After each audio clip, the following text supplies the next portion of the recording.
You are listening to the Empowering Working Moms podcast, Real Talk with Dr. Prianca Naik, a show to help professional moms in survival mode to take hold of their lives and thrive. If you're ready to take powerful action to create your best life, then this is the show for you. I'm your host, Dr. Prianca Naik, board-certified internal medicine physician and certified life coach. Now let's get to it and dive in. You are listening to the Empowering Working Moms podcast, episode number 25. Well, hello, everybody, and I'm so glad that you've joined me here today. It is still the tail end of summer, so I hope you guys are out there enjoying the sunshine. And a little bit about me and my program. As you probably know, I'm going to reintroduce myself. I am Dr. Prianca Naik. I'm a board-certified internal medicine physician. I left full-time medicine about a little over 2 years ago and pursued life coaching. And my coaching program and process, it helps professional moms with the seemingly perfect life, but they're actually silently suffering because they don't want to tarnish that picture perfection.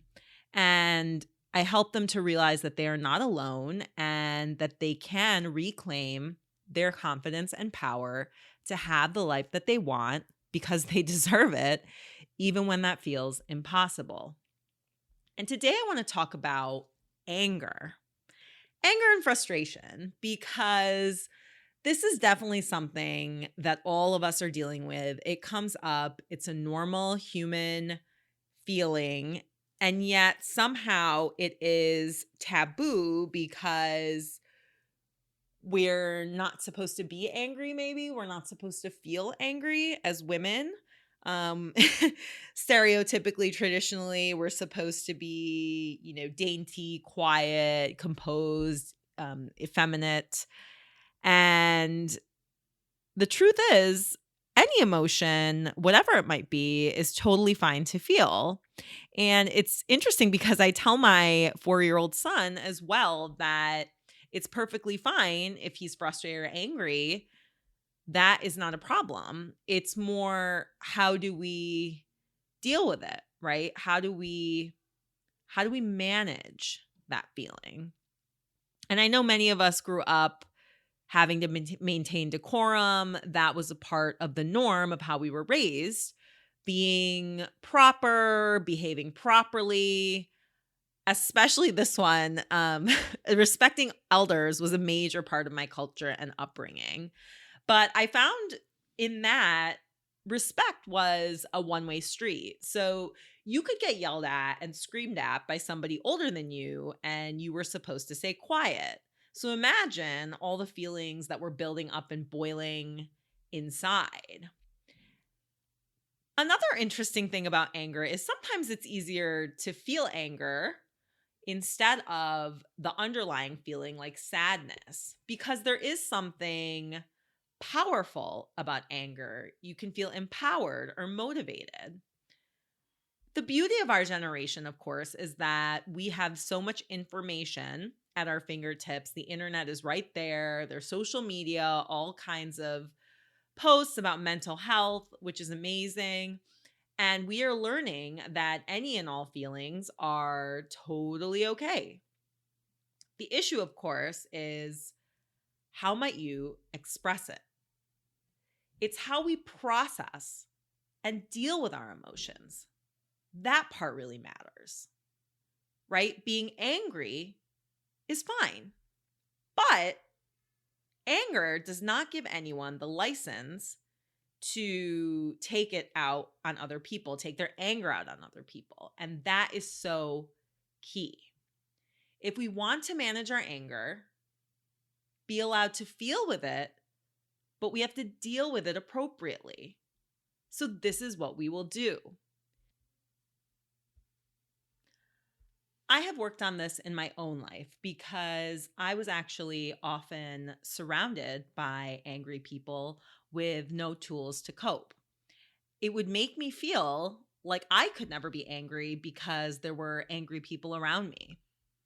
Through coaching, I decided to take back my own power and learn to allow myself to feel angry and deal with my anger in a healthy manner.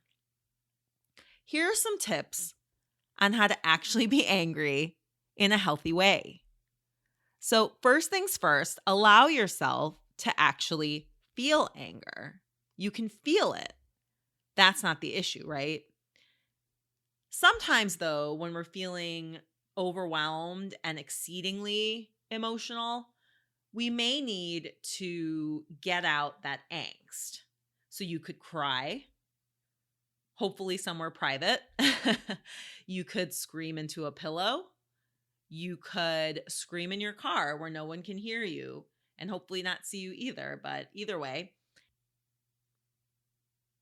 one strategy I find super helpful is working out. And I know people say, I love working out. I can't live with working out. And I used to find that really annoying. But I do find that it boosts my endorphins. It energizes me. I feel more confident. I feel better in my own skin. And if I'm feeling stressed or frustrated, it definitely gets some of that angst out of my body. It also gets me out of my head. So I highly recommend that one. But you could also get outside, breathe some fresh air, notice your surroundings. Especially if you're outside, that's the best. You can really look around and get out of your head. That way you're not as sucked into your negative story or angry narrative. Also tuning into the mind-body connection. This is such a useful practice. Remembering that there is a body, how you're sitting. Take a few long, slow, deep breaths, inhaling to a count of 7 or 8 and exhaling for the same count. And you can also use my favorite proven method, which is to notice and neutralize, part of my 3Ns, my mindfulness method. So you notice where the anger is in your body. A lot of times for me, it's this flutter in my chest. And then by noticing, you can really sit with it and be present and perhaps neutralize it and move on. Also, people like journaling. You could write a letter about your anger or just get it out on paper. Or you could do an audio recording on your phone just to get it out. And I suggest these things because at the moment of anger, often a friend or a family member may just not be available at that moment. So I'm giving you some tactics that you can do by yourself on your own where you don't have to lean on other people. Another useful practice, be it with anger or other uncomfortable emotions, is putting your hand on your chest and saying to yourself, I am okay, and taking deep breaths. This is an awesome grounding exercise and will really get you to feel safe. And I think sometimes anger, right? We feel anger because of a lack of justice or we think something is not right. And the feeling of safety and peace can help counteract that yes, this injustice may have occurred, but I am safe. I am okay right now. You can give yourself a timeout. Take a timeout, take a pause from whatever situation, give yourself some space. And if you're frustrated, it's important to decide how much time, space, energy, importance you want to give to a certain frustration. For example, I came home and I love coming home to a clean house, and my cleaning lady had been cleaning and it looked as if on the floor there were all these milk spots from my daughter's milk in the kitchen, in the foyer. And I felt so frustrated thinking like, geez, why couldn't she clean those milk spots? And that's her job. And that's not right. And this and that. And I could feel myself getting frustrated. And I thought, honestly, this is not a big problem. Like I went and cleaned it myself, which is totally fine. I'm capable of cleaning. And it took about 5 minutes. So I made an active decision in my head not to give it extra airtime and get frustrated and just to solve the problem, clean it myself and move on with my life because I have plenty on my plate, just like I know you do. And there's no point in dwelling on insignificant things because in the scheme of things, a little bit of milk on the floor really doesn't matter now, does it? And that moment's going to come and go. And actually, that happened right before I recorded this podcast, which is why I bring it up. But point being, I'm on to something else, and here I am recording the podcast.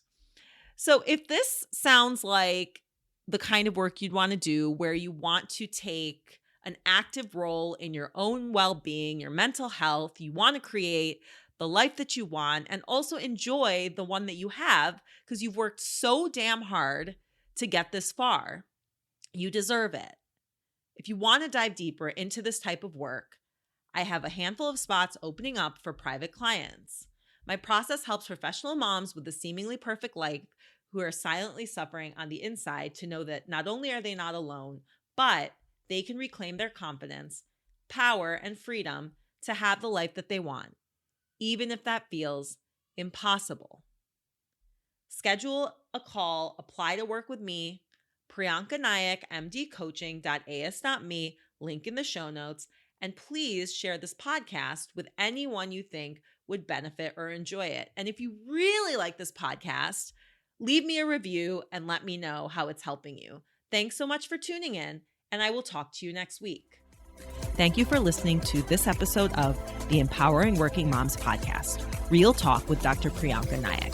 If you are ready to get unstuck and out of survival mode to live your best life, I want to invite you to book a free 30-minute consultation call with me. To get started, visit priancanaikmdcoaching.as.me. Link in the show notes.